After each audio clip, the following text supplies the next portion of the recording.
Good morning. I am Renisha Chandler, and I am the Teen Services Supervisor at the Louisville Free Public Library in Louisville, Kentucky. I see some familiar faces. I hope that your drive in, if you came in today or last night, was well. I see that you made it here safely, so that's the best thing, right? This morning, I want to start off with some acknowledgements. This is what I typically do when I'm in any space, whether it's at home or away. First off, I want to begin with acknowledging the history of the people and the land on which we stand today. In what we now occupy as Kentucky, specifically Western Kentucky, we have over 20 tribes of indigenous people that are represented in this area, specifically the Chickasaw and Osage for this western region in Warren County. I would also be remiss if I did not acknowledge the work and expertise of Ms. Demira Blinko. She is the Manager of Equity Assessment at the Louisville Free Public Library, and she originally is the one who prepared this lovely presentation and the work that we're going to be doing today. Unfortunately, she was not able to be here with you all, so you have me, right? And I also want to acknowledge my ancestors and me being here in the way that I am to be here with you where you are today. And lastly, I want to acknowledge you all, those of you who chose to purposely be here, who chose this presentation and this conference today. Thank you for sharing this safe space with me. We will be navigating some potentially heavy topics for some, and I want you to know that we're going to be working through this together. And again, I thank you for choosing to be here with me today. So what we're all here for, we're here to talk about advancing racial equity at the Louisville Free Public Library. And what we used was the Racial Equity Toolkit. This toolkit was developed by Louisville Metro, which is our municipal area in Louisville, Kentucky. And the Office of Diversity actually created this Racial Equity Toolkit so that all services provided by Louisville Metro employees and social services in the city would be able to have equitable access to services, whether racially or otherwise.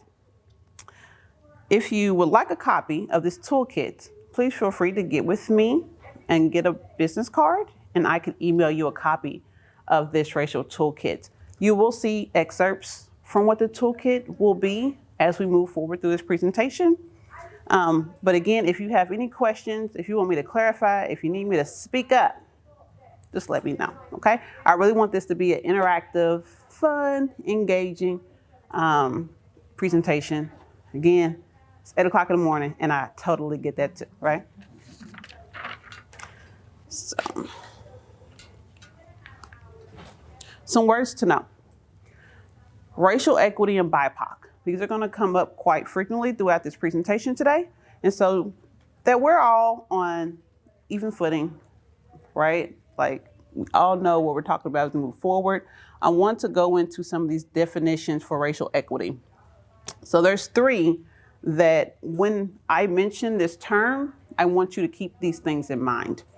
So racial equity is both our process and the outcome we seek to achieve. It is an inclusive approach to transform structures towards access, justice, self-determination, redistribution, and sharing of power and resources. The second definition, when social, economic, and political opportunities are not predicted based upon a person's race. So when you immediately meet someone in your day-to-day processes, whether it's through work or in home, you want to make sure that there is not a prediction based off of appearances, outward appearances, particularly race. And then racial equity is applying justice and a little bit of common sense to a system that's been out of balance. And this comes from the president of Race Forward and publisher for Color Lines, Glenn Harris. And he uses this definition to go on to say that when a system is out of balance, people of color feel the impacts most acutely. But to be clear, an imbalanced system affects all of us, right? So it's not just the people of color who feel the effects of an imbalanced system, it's also white people and everyone that falls in between that spectrum, okay? And Don't know if you're feeling this or not, but right now, in the last 3 years or so, a lot of people are feeling this imbalance of the system. BIPOC stands for Black, Indigenous, People of Color. The founders of the BIPOC Project use this term to highlight the unique relationship to whiteness that Indigenous and Black or African Americans have, their African American people have, which shapes the experiences of and relationship to white supremacy for all people of color within a U.S. context. Now, sometimes people try to avoid this because it does not feel as inclusive to all groups. So here recently, this has been a more umbrella term that people try to avoid because some groups and individuals, particularly some of the Asian American, and Pacific Islander groups, do not feel included in this group. They don't feel seen, and so they sometimes avoid this term. But during this presentation, when we're talking about certain groups, and we mentioned BIPOC, I want to be clear that we're encompassing all those as it relates to that U.S. context against white supremacy, okay? So what we have here is a clip from the Louisville-based newspaper, the Courier-Journal, from Sunday, April 13th, 1952. Many moons ago, well before my time. In the section that you probably can't read, so I'm gonna read out loud because it's really, really tiny. It reads, segregation ends. Segregation at all branches of the Louisville Free Public Library was ended by its Board of Trustees. Previously, African Americans were admitted only to the main library, 2 branches specifically for African Americans, and a part-time branch. This clears up a very illogical situation, said Joseph Rauch, president of the Board of Trustees. To give a little context to this clip from our archives from the University of Louisville, if we look at this in like a blink of an eye timeline, right? The libraries was thought of, there was this great idea of having a public library so people can be able to use it, not just in somebody's private library at their home. Somebody could come and borrow a book and bring it back. But a free public library for the citizens of Louisville was thought up in the late 1800s. It wasn't until we had Carnegie funding in 1905 that the main library was built, along with 8 other locations. The Western Colored Branch was the first African-American library in the U.S. South. Free public library for African Americans that was for them and that was serviced by them. So it had a fully Black staff for African Americans. The Eastern Colored Branch, which is on the east side of Louisville, in the Smoketown neighborhood, which was one of the poor Black communities in Louisville at the time, that was built in 1914, as well as one of those Carnegie, the historic Carnegie libraries. And unfortunately, that one closed in 1975, but the one in Russell, the Western Branch, still remains to this day. It's one of our loveliest branches. It just had a renovation in 2018, but it wasn't until 1948 that the word colored was removed. And in 1952, the Board of Trustees decided it was illogical to keep all of the branches segregated. And so they decided to integrate all the locations. So if you look at this in this context, Louisville was the only U.S. city in the early 20th century with 2 segregated libraries for African Americans until a decision by the Board of Trustees to integrate all libraries in 1952. So as we move forward, kind of keep this in your mind of why advancing racial equity is so important in your libraries and why we chose to use this with the Louisville Free Public Library. So what is the Racial Equity Toolkit? So this toolkit is a 6-step tool that outlines a process that enables leadership, cross-functional teams, departments, and employees to receive policies, initiatives, programs, budget issues, and other decisions which impact local metro operations with a racial equity lens. So in 2015, the Healing Possible Quorum 100, a project of the Center of Health Equity and the Human Relations Commission, recommended that Louisville Metro government utilize a racial equity tool to examine decisions. 2015. Okay. The racial equity toolkit that we use is the catalyst that goes into our programming, into our initiatives, into a lot of the major decisions that happens with the Louisville Free Public Library. At LFPL, the staff are expected to utilize this 5-page worksheet before they begin to plan any policies, initiatives, or programs. So before they even decide to put pen to pad on planning where this is going to go, what we're going to do, who we're going to invite to come, who are we servicing, they have to fill out this worksheet. And again, if you want copies of this worksheet of what we use at the Louisville Free Public Library, come see me for my business card and I can email you a copy of what we use.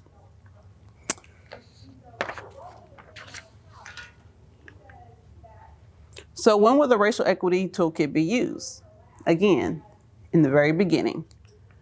Before planning your initiatives, before planning goals, before planning programs. So the key word today is what? Before, right. So you want to make sure that if you remove those words, the initiative, the program, the goals, and you just keep an open mind to what it is that you want to do and what you see for your program.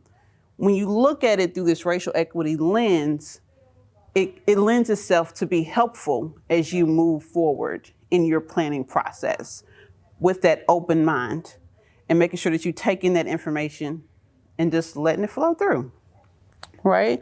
So as long as you use it as early and as often, it is okay if you have to circle back to some things as you move through this toolkit. Things may not make sense. Things may not be clear. You're like, what is this question, right?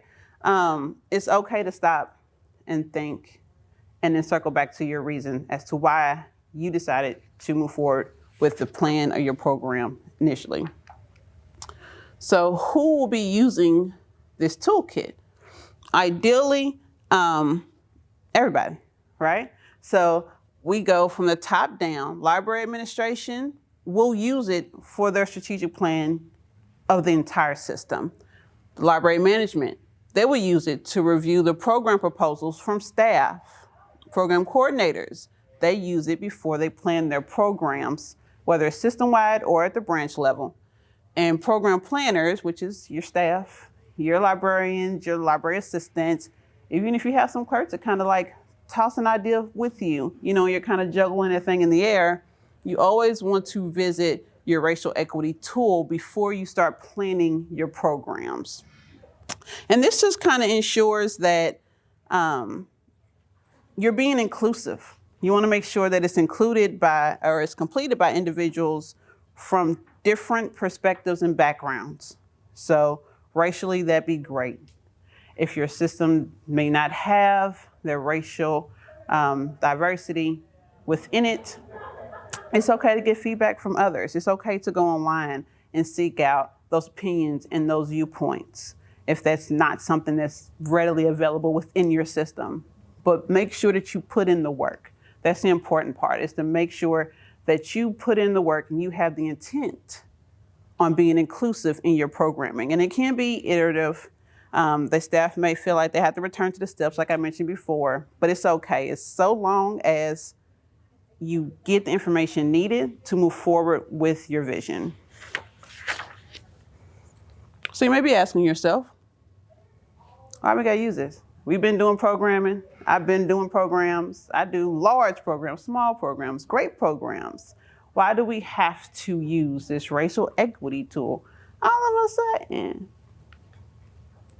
We use this tool to ensure that we provide racially equitable library services, to ensure equitability from our smallest branch to our largest branch, and to ensure everyone feels welcome and everyone feels they belong in any branches they step into. So, as you can imagine, at the Louisville Free Public Library, we have a range of branches. We have some that are in some areas that are more disenfranchised than others. We have our regional branches, and we have our neighborhoods, our communities, and they all fall in line on this spectrum somewhere, right? But as we all know, resources are scarce, and that comes into play a little bit more for other branches in particular neighborhoods than others. And so we want to make sure that our smallest branch or our largest branch, the big shiny regionals, we have some great branches. If you ever come to Louisville, come see us. We have some lovely branches. That we can provide them racially equitable services, whether they're walking into our Northeast Regional location, which is our newest, or they're walking into the Western location, which is one of the oldest, or the main. We want to make sure that when they walk in, they know that they are supposed to be there, and that we will do everything that we can to make sure that their library experience is for them. Don't get me wrong, I know that we don't know everybody. We don't know who's walking through our doors. We can't tailor everything that we do specifically to the individual. But so long as they feel that, that is the goal. Okay, so let's try a little exercise. If you got your notebooks from the swag table, or if you got any of your little notebooks, or if you want to jot it on your phone, that's fine too. So we're going to take a moment or two to write down your vision. So if you think of a program that you've done in the past that you really like to do, or that you felt was really successful, or if there's something that you have percolating up there that you're thinking about doing, or that you would like to see for your branch or your system, let's take a moment or two, kind of jot that down. Think about your vision. When you think of, okay, this is how I want to do this program, or oh, I have this program I want to do. Take a moment, write that down. I'm going to be picking on some people because I want to hear them, okay? So write it down, and then just do your normal thought process. Don't think about the racial component just yet. Do it in your normal thought process when you do program planning. Now, give you a moment or two.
All right, I see a few of you are still jotting down. Finish out your thought. You're gonna need that later, okay?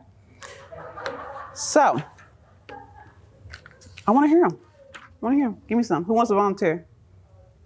So I'll be a bully at o'clock in the morning. Go ahead. I've always wanted to do like a teen art council that plans the art programs throughout the years for the other teens. But it's never worked. It's okay. It's okay. You might just have to come at that thing in a different way. Well, think about it. If you had your well, we're going to start resuming breakout rooms again, back face to face. So I think we're thinking about doing a zombie apocalypse breakout room for tweens. So. I think that will go well. Yeah, we've done it before, but we think it'd be fun to kind of reshape it with the pandemic in mind. That's cute. I like it. Anyone else? Yes. I want to do a Wonder Women program where we teach women how to change their own tires and check their oil and things like that. Beautiful. I like these ideas, guys. I know you have some other ones out there. That's okay. Just keep those in mind as we move through this presentation and kind of add this racial equity lens to it, using examples from the toolkit that we use LFPO. So step 1, set a vision and outcomes. So these are some of the questions you will see in that toolkit. So you want to describe your vision and how the proposal being examined will impact racial equity. What are the most important racial outcomes that you're hoping for? What external equity areas will the proposal primarily impact? And what internal opportunity areas will the proposal primarily impact? And you will see examples of what those areas, those internal and external areas are in the coming slides. But first you want to make sure that you visualize who will be coming to this program, right? So people plan differently, like we mentioned, and I wanted you to use your process of how you see your program. And some people are more visual. They see it in their head before they put pen to pad. And when you do that, are you using your lens from your perspective and your vision, and how limiting that can be? This is why the tool is so important. The tool asks you to describe your vision and how it will impact racial equity. So how will this program impact the BIPOC community? Ask yourself the following questions with your programs in mind. What is your vision?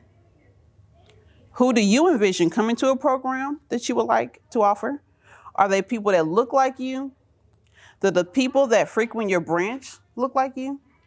And if not, does your vision encompass views from the public that you serve? And what is your vision? Because we all have one, right? So when you're doing this, keep your own vision in mind from your lens. But we also want to add a little layer, right? So we want to keep these glasses on and then put on some other on top. You know, like how they kind of snap on them shades when you go outside, that kind of thing. So for an example, Demira had used a STEAM program that she's done at the library before, and she filled out the racial equity tool with the questions that I read to you earlier and some of her responses. So for this STEAM program, she had mentioned that it will examine racial equity by allowing families and children to be exposed to professionals in the STEAM field and hopefully bring them to some of the community partners that they only go to on field trips. So bring the field trip to your neighborhood kind of thing. And then when asked about the outcomes, her hope for this program ultimately will be for these hands-on STEAM activities to kind of penetrate the children's perspective for their future goals and their paths as they move through life. And the early introduction will help racial inequities in STEM-based education and careers as they are already scarce. So here's an example of those external and internal areas that I mentioned. So the external equity areas are really heavy hitters, right? Those are the ones that we all need. Those are the ones that we all find some inequities in, right? Especially depending on race. And so when you consider the external equity areas and the internal opportunity areas, those are the things that we can deal with in-house, that we can deal with at our systems and in our branches. Step 2, involve your stakeholders and gather data. So you want to be able to make sure you have your people in mind. So know your people. Who is your audience? Who is your target audience? You want to make sure that you're familiar with your stakeholders. Who are your stakeholders in those communities? What are the demographics? Who's in your area? Again, like she had mentioned, think about who it is that you're serving your public. Do they look like you? Do they not look like you? What are some of the factors that may be producing and perpetuating racial inequities associated with this proposal? And will this proposal reinforce inequitable patterns of advantage or disadvantage? So again, just keeping all of these little questions in mind. When you're doing this toolkit, you want to make sure that you consider all stakeholders. And stakeholders are pretty much everybody, right? So it's you. You're a stakeholder. You have an interest or you have a concern for a particular thing. So you're the stakeholder. The library administration is a stakeholder. For us, the Library Foundation, you may have, board of trustees, you have your friends, you have the patrons. The patrons are the most important stakeholder because if we're not for them, then we wouldn't be here, right? Like, not to say we live for them, but they're pretty important, you know what I mean? So you want to make sure that what you're proposing would do right by your stakeholders, including yourself and those that you serve. And there's types of racial inequities that we are going to talk about.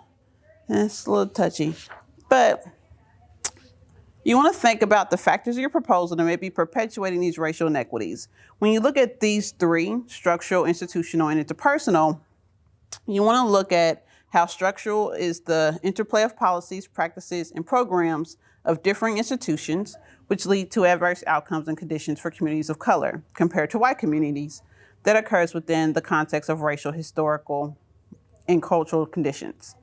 Institutional inequities are policies, the practices, the procedures that work to the benefit of white people and the detriment of people of color. And this is usually unintentional or inadvertent. Interpersonal or prejudgments, bias, stereotypes, or generalizations about an individual group based on race. The impacts of racism on individuals, so white people and black people, so we get internalized privilege and oppression. Individual racism can result in illegal discrimination, and that's something that we absolutely cannot have in our libraries and in our system.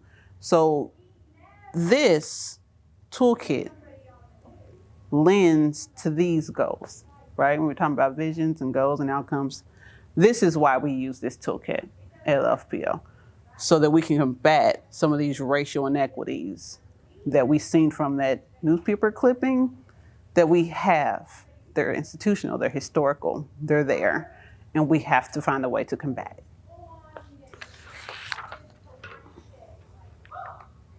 So for an example, when using the toolkit and it asks, does this proposal utilize specific neighborhoods or prioritize specific neighborhoods or graphic areas? And she said yes at that time, because that program was for the South Central region. So she was impacting a particular area, that zip code, that neighborhood that she was servicing at that time.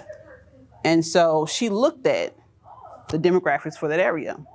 She found stats that we use within the system, were provided through Metro and other platforms that we use to be able to gather our data about our patrons. And in the 5-mile radius from South Central Library, there are 194,040 people. And so within all of those people that they are expected to service, because they're a regional library within that 5-mile radius, they have all of these people. And all of these people represent all of these other things, right? There's a whole lot of intersectionality in the 1,942. A lot of people, a lot of things within one individual, much less almost 200,000 people. And so she went into what that population looks like and things to consider, like race, income, disability, gender, all of those intersections that she would have to cater to when you're considering this program proposal of what that looks like for your service area.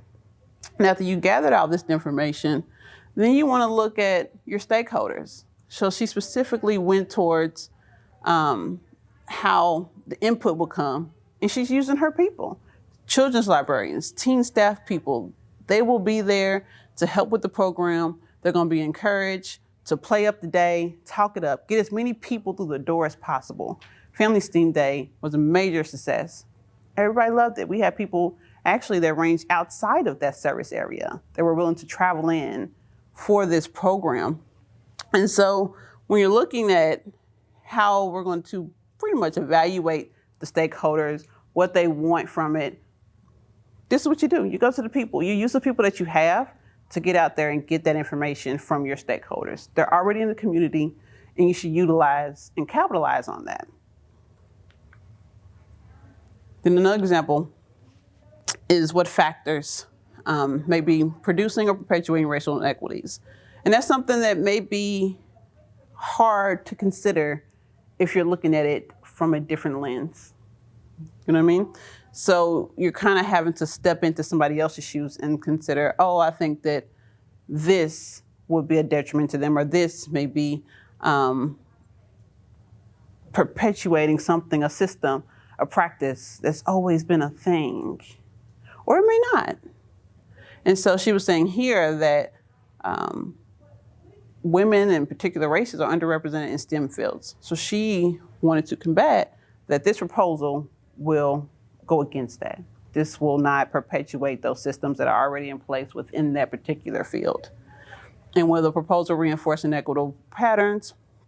And she proclaimed that it would not reinforce any inequitable patterns because as she was planning this program, she had these other things in mind before. See, that word keeps coming up.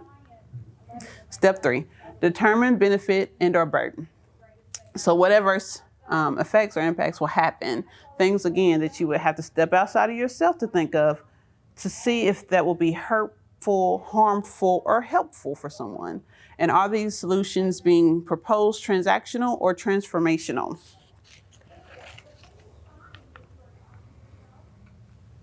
So again, she answered these questions saying that it would not reinforce any inequitable patterns. However, there were some issues with transportation, right? So she was thinking this would positively impact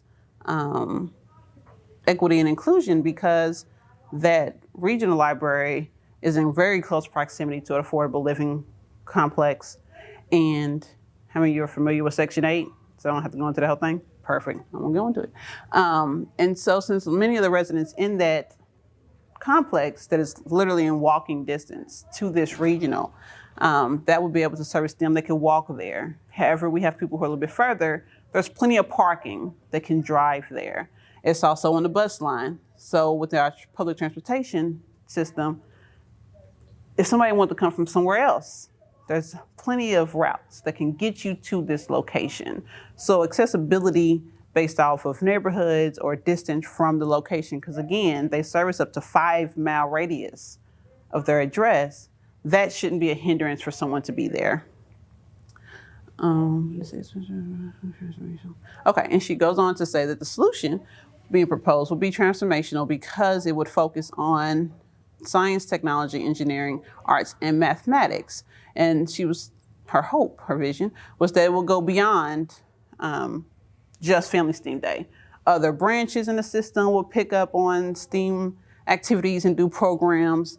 They would have the opportunity to, do offshoots of Family STEAM Days, probably at their location, do smaller ones in the neighborhoods, programming, after-hour events. So the vision that she had for this would be that the Family STEAM Day would be this major program system-wide for this one day, but it would have these branches out. Step 4, you want to advance opportunity or minimize harm. So whatever you do as you're planning and you're going through, you want to make sure that you're not putting out any perceived negatives, right? So anything that somebody can come to, of course, everybody's going to find a negative because that's just how things go. If there's a positive, there's going to be a negative, right? But you want to make sure that you can address those in advance. So again, when we go back to the perceived perception that the program being held at a regional library that's all the way across town, right? So if you're thinking at the main library, that's more downtown, centrally located. Whereas if people live in that area, in the west end of Louisville or downtown Louisville, going all the way out South Central, is a bit of a trek. And so the perceived negative consequence would be, okay, if we're having this at this regional library, this big place, why can't we have it downtown at Portland or Western or one of our smaller neighborhood community locations? And to flip that around, it was mentioned that because it is at a regional, there's more open square footage that allows for social distancing and patrons to be able to explore and enjoy the event safely. You see how she kind of flipped that? It was like, Nobody wants to go all the way out there. That's too far. Why are we doing this? But if you look at it on the other side, you have the space to move around, to do all of the things that you choose to do while you're there. And then how you address the impacts. Again, she thought about, okay, so the issue is having it at this unreachable regional. What if we bring it downtown? It may not be able to fit in one of our locations downtown. However, we can still have it at a location that's already in the neighborhoods that wants this type of programming to their area. So in Louisville, we have the Kentucky Center for African American Heritage, and that is in the heart of the Russell neighborhood, again, in that same neighborhood with Western, like a middle class African American neighborhood downtown at the time. And she goes on to say that with that center having 6 large spaces and an outdoor gathering space, that can also accommodate this sort of program in this area. So if the issue is we don't have the scale of programming in these particularly disenfranchised neighborhoods, then we can have that scale of program in these neighborhoods, just in different locations that may be outside of the library. And we just have to work with the partners in the communities that we serve. Step 5, evaluate, communicate, and be accountable. So what are the success indicators and progress benchmarks? What are the plans to ensure ongoing data collection, public reporting, stakeholder participation, and public accountability? So, what are some of the success indicators and progress benchmarks? She went on to say that it'd be documented by reaching out to the partners, asking them to participate, see how it goes. We should also be able to document interest in a number of surveys. So the surveys will be given to participants when they enter the program, and when they fill them out, they will get the responses. Typical evaluation, right? But you can also go online and do a Google poll Google poll. And then that gives you instant responses so that you know, like immediately on that point of contact as they're coming through the door, get your QR codes. You know, we have all this technology now. It kind of lends to us being able to get immediate feedback when it comes to the programs and the things that we're providing to our public and kind of get their input on the spot. And so we can kind of tailor things a little bit more in real time versus when we do the paper. And if there's some things that we need to adjust throughout the day, again, this was an all-day event, then we can do that. We can shift some things around. This area was inaccessible because there wasn't a wide enough aisle. We can shift that around when we find that out immediately in those responses from our stakeholders in real time. And then afterwards, we can have a debriefing meeting after the program, get all of the data that we collected from our stakeholders, from the participants, from staff, from our community partners, because you also want to ask their input because, again, they'll be working with you. And building those relationships out in your communities will help you in future programming, especially when they're familiar with the racial equity tool, because they know their expectations. We know that they are familiar with our expectations of them. And then working together, you can provide these opportunities to the people in your communities.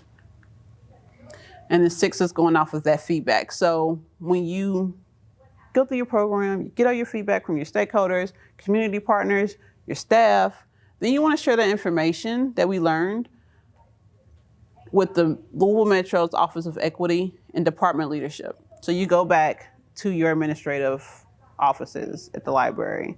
You have a talk with Metro at Louisville Free Public Library. Demira is our equity assessment person. She literally goes through every tool that we get. That 5-page worksheet from every program proposed throughout the system. So hopefully when she gets a team, they'll be able to report this out. She takes this to Louisville Metro's Office of Equity. And then the library's in the loop, Metro's in the loop, and then the system's in the loop. Once everybody knows what the expectations are and they can perform on said expectations, then that progress lends into greater engagement moving forward with your next program. And so the example here would be debrief sessions will be held after the event with all parties involved. Barbara Miller. So thinking back to that earlier clip that I showed you about libraries and the beginning of libraries in Louisville and the Black Library at Western, Barbara Miller served as the children's librarian at the Western branch and later the coordinator of children's services at the Louisville Free Public Library. She was the president of ALA and the Kentucky Library Association as well. She served on the faculty at Spalding University, the Louisville Municipal College, which was the segregated college at the time in Louisville for Black students, the University of Kentucky, and the University of Louisville. She's also well known as the storytelling lady on the popular local children's television show T-Bar V Ranch on WHAS television. So Barbara was phenomenal. But when we think about Barbara and the context of that earlier slide that I showed you, at some point in time, she had to walk through the door of a library, right? And imagine her walking into a library when no one else looks like her, you know? If you internalize that kind of feeling of when you walk into a space and nothing is reflected in what you see, we want to make sure that our patrons don't feel that when they walk through our doors. And that is why racial equity tools are used at the Louisville Free Public Library so that we don't have to make anyone else feel like Barbara did when she first walked into her library. Okay? That's it. That's all I got. That's all I got. Any questions? Thank you. Yes. There's so much, I need to tell you, so much to unpack with racism. And you're like light years ahead in your library where my community is, where our upper administration is all white. Any conversations about race, immediately you can feel the tension just whoosh. Our staff is not very diverse. How do we even begin? I mean, this feels like something we couldn't even begin to use because I think within my department, I'm in the children's services department, and we have great conversations about it. Mm-hmm. I feel like this is a tool we could use in our department. But was your upper administration always diverse, or was it? I mean, how did you even get here? I guess I'm asking, how did you get from in a situation like where we are to your whole system buying into to looking at I mean, I just think racism is endemic in libraries because we're such a primarily white institution. I mean, it seems like there's so much change that's needed. I don't know what I'm asking. Oh, You know what I'm saying? No, we greatly appreciate your comment because as you can tell, you are not alone, right? There's plenty of systems who don't have a lot of, who are more homogenous than others. I'll say that. And in that right, you have to seek elsewhere because what you're seeking is not going to be where you are, right? ALA has great things available to us on advancing racial equity. Again, this is not something that we had always had either. It was more so of something that we sought out after the report came out in 2015 with Metro. Did it come from the staff? Did it come from upper management? Did it come from trustees? Where was the Metro. first buy-in? Metro. In your city? Metro. Louisville Metro. Gotcha. Yes, Louisville Metro, who governs We do not have our a system. Metro. Yeah. Louisville Metro, who governs our system, is the one who proposed it to its employees. So everyone within Louisville Metro government employees, this was an expectation from their Office of Diversity Wow, how nice. or Equity. And then we had buy-in from our administration because, again, we have to go with what our stakeholders ask of us. And we had people internally who were already on the heels of this. And it just opened the door for us to be able to pursue that and have backing and support to be able to do so. So it's the smaller things. And if you can get enough input and enough support from entities that, again, that may not be within your system, you're going to have to seek elsewhere to be able to get that support, to get the wheels changing. And again, it's going to reflect your area. And if those individuals want to change, there has to be a catalyst, unfortunately. Thank you. You're welcome. Do you feel like if Metro had put that expectation on LFPL, would you guys be here at this point, do you think? Be here at this point in this time, I cannot honestly say that. I can't. Because I mean, to speak to communities that don't have a community government or whatever entity is, dictating any policies that we may or may not have within our systems, if they are not looking to that, how would a library system then try to get here? Your stakeholders. Talking about your patrons, your people, your staff. Once you get those people involved and concerned and rallied up enough, then some changes have to happen, because nobody at the higher level is going to want to deal with that rage that comes when you're uncomfortable, right? So you have to get buy-in from your stakeholders. Think about your people. Lean into your people. Yes. I was saying, I'm going to share a resource for colleagues that look a little bit more like myself. If you haven't heard, there is a curriculum that is free online that is called Project Ready. Are you familiar with it? Mm-hmm. Okay. So feel free to jump in. Yes. But it's, developed by the University of North Carolina.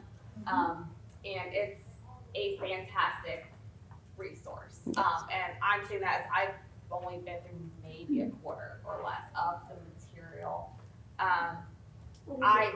So it is a toolkit that's Yes. similar, but it's more a training and education piece for the individual. It really moves through and takes a larger look at our history and things that we were not necessarily taught in school, or gives it a more equitable racial lens, and really takes a deep dive into the definitions of things that as white people we may not be very comfortable or very familiar with. And so the majority of it is a history course, but then by the time you get to the last module, it is then a challenge to look within your library organization and start these conversations. Like, where do you want to start? What is your vision? So it's a really great staff development tool. I'd be more than interested to share a link with people, or if anybody wants to meet up and just do a study group. Well, Yeah. to tag on to that, Or I didn't know if you all, I I'm remember them currently starting. meeting with the Kentucky Historical Society, and we're looking at doing an extended workshop Awesome. for. Perfect. So that, we've Perfect. been meeting ongoing, and that's coming. I don't Yay. have a date for it yet, because there's been chaos happening. Absolutely. So, Yeah, no, but it is coming, and we're actively looking at bringing that at least to kayak, but it'll be open. Awesome. Perfect. I know in my organization, we started it as just a youth services management team exercise, and then the pandemic chaos upended all of that, but Did you say it was free? it is free. Yep. Just Well, Google thank Project. you all. I am out of time. However, I'm gonna be hanging out before we go see Jason. So if you want to see me, I'm here. But thank you all again for being here. I appreciate you all. Thank you. Thank you. Thank you.